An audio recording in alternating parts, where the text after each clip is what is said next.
Imagine playing Football Manager at home, and then, boom, you reach the dizzy heights of the French Ligue 1. This is part of the incredible story for professional Football Manager Will Still. So how exactly did Will take his football aspirations from the bedroom to League 1? Well, before we get into his meteoric rise to football managerial stardom, please remember to like and subscribe because money has to be made and I am rubbish at Football Manager. Okay, back to Mr. Still. It can be argued he is living every one of our wildest dreams. Well, definitely mine. From playing Football Manager until 3 AM each day to managing Ligue 1 side Reims at 30 years old. Will, an Englishman who was born and raised in Belgium, made the decision to go into coaching following a short period on a placement in the Preston North End Academy. After returning to Belgium to look for work, he went knocking on the doors of Belgian football coaches to try and get himself a job. Rejection after rejection followed, but eventually his approach paid off. After leaving Club Beerschot, he moved to Reims as assistant manager to Oscar Garcia, and when Garcia was sacked on the 13th of October 2022, Will took over as caretaker manager.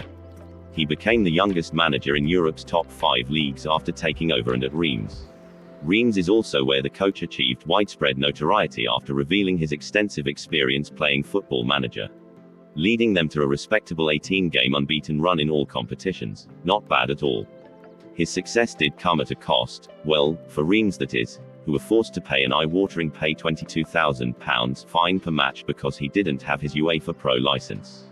However, the fine was put to a halt when Will began to study for his pro license, making the fine no longer applicable.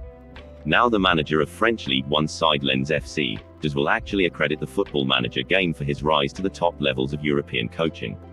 Well, as a child, Still was always fascinated by the intricacies of football tactics, and he used to test himself on Football Manager, which he admits he became obsessed with.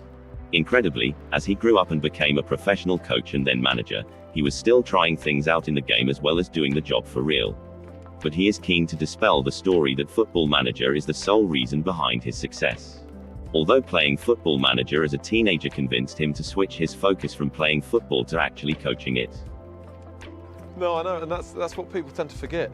People tend, the Football Manager thing, for example, people, think I'm some spotty geek behind my computer that's just sort of been dropped in at Stade de Reims and is doing an unbelievable job.